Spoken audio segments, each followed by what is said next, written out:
Life has terrifying elements and it has disgusting elements, and you're going to have to learn to maintain yourself in the face of that, you know. I mean, certainly illness is going to challenge your capacity to deal with disgust, and you know, there's any number of reasons to be terrified. So you go to movies and you practice facing it, and you observe that you can, you know. And I mean, there's other motivations too, but those are the sort of the healthy ones that go along with people wanting to expose themselves to dangerous situations. So even in that, you see exploration and the preparation for what's going to happen next. And the exploratory circuit's a very, very fundamental circuit. It's also hypothalamically mediated. So the way the hypothalamus works, it's quite cool, is that on the one hand, it pops up all these little maps that you can occupy that have their core in, we'll say, biological necessity, so roughly Freud's id. But when those things all shut down because they're satiated, that's a technical term, by the way, satiated, it means satisfied, and it's a form of reward, you know. So it's sort of how you feel after you've eaten a good meal and you're in a warm room and your friends are around you, and you know, maybe you go to sleep if it's your family, you know, because I'm thinking about Thanksgiving or something like that. It's just everything is taken care of, and so you fall asleep.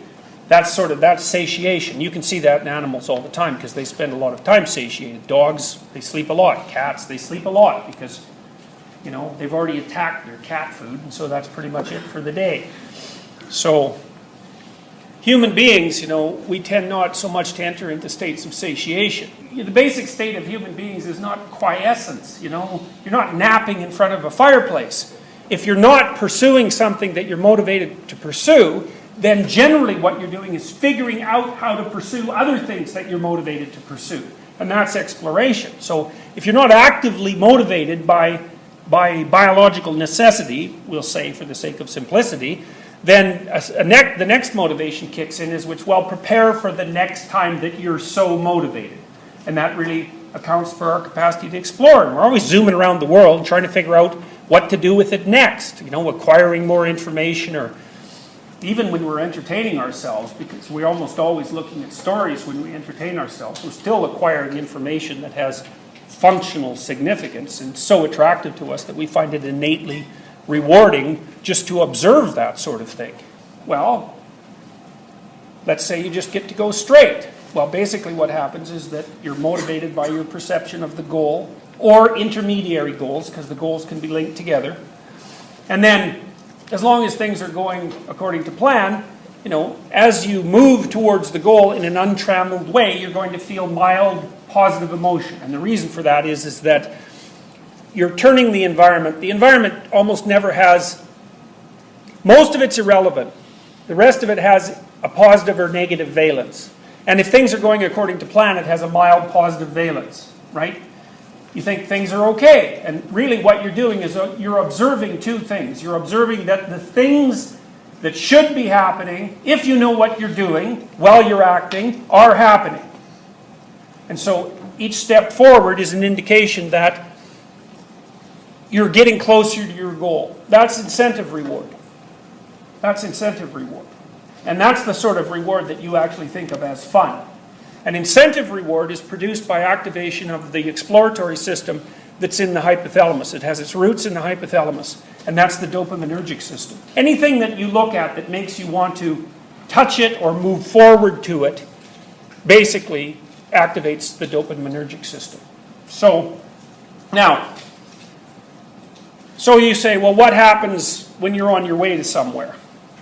Well, roughly what happens is neutral things, which is okay, you can ignore them. Positive things or negative things. Positive things happen when things are going according to plan, or even better than according to plan. You know, you're walking to school, it's raining, somebody you know stops and offers you a lift. It's like, well, you're doing okay getting to school, and that was fine, but all of a sudden you're getting there a little faster and you're not getting wet, so that cheers you up. It's an indication that you're able to save resources while you're moving towards a goal. Dopaminergically mediated. You know, and then we could imagine a different scenario where you're walking to school in the rain and somebody drives by you, maybe it's even the same friend, and they don't see you, and there's a puddle right beside you, and not only do they not stop, but they completely cover you with oily and frigid water, and so you know, that's not so good. You're angry about that and upset. Why? Well, your day is, you might say, my day is ruined. What does that mean exactly?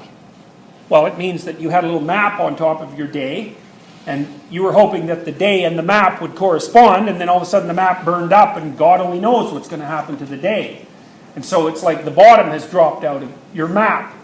And then you have to worry about your clothes and catching cold and all those things and turning around and going home and what it'll mean if you miss class and so on and so forth. So basically that's the domain of chaos that we talked about. And so that's a negative thing, but it's also, the thing about negative things is they're sort of hard to disentangle from unexpected things. You know, because most of the things that happen to you that are negative are also unexpected because you don't go around trying to make negative things happen. So, well, what happens when something negative happens? Well, you get a negative emotion. Pain, anxiety, disgust. Those seem to be the big three. And they're mediated by different systems. We don't understand the disgust system very well. It doesn't load with neuroticism, which is quite weird because all the other negative emotions load on trait neuroticism.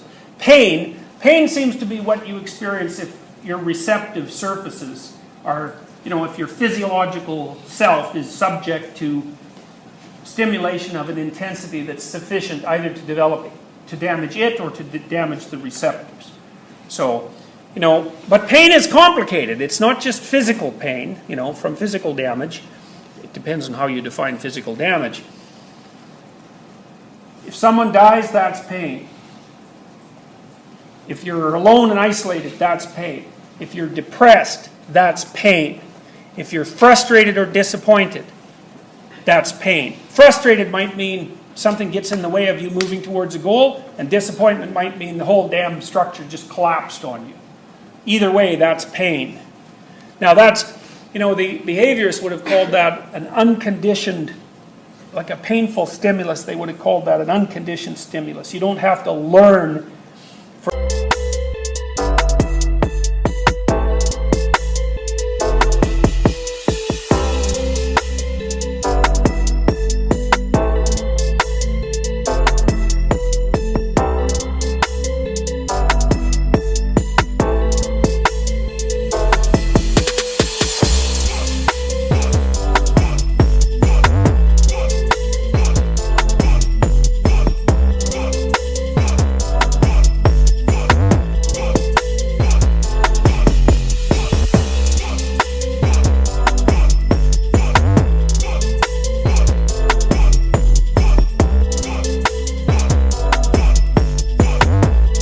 That to be bad. It's sort of built-in bad.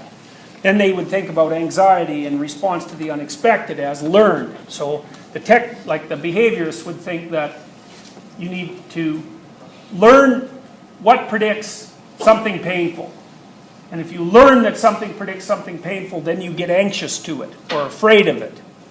So, but it turns out that it's more complicated than that. So that, you know, what the behaviorists would think is that pain, in some sense, is the fundamental negative emotion.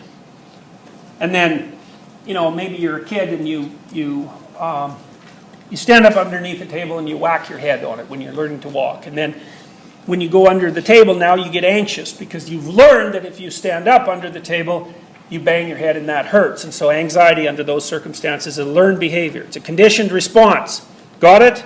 Okay, but it's more complicated than that because anxiety can also be an unlearned response. So if you just encounter something you've never seen before, it's going to make you anxious.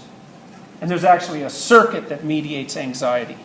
So it's not just a secondary derivation of the pain circuitry, it's its own little unit. And it's sort of like you figured out over time, over evolutionary time, not to get hurt because, you know, you don't want to be damaged, but then you've learned how to detect the probability that you will get hurt for so long that you've also evolved a system just to respond to that. You know, you can think, you know what's in horror movies? That's all sort of primary fear stimuli, right? And it's built right into you. Now, psychologists debate about whether it's built in or whether you can just learn it really easily. But I would say there's sort of a continuum. Some of it seems pretty damn built in. Snake, fear, for example. Chimps who've never seen snakes, you bring one into their cage, if it's a rubber snake, poof, they hit the roof. And then they look at it. And snakes in the wild, a chimp will go up to a big snake in the wild and hoot at it. They have this special snake, they call it a snake rattle.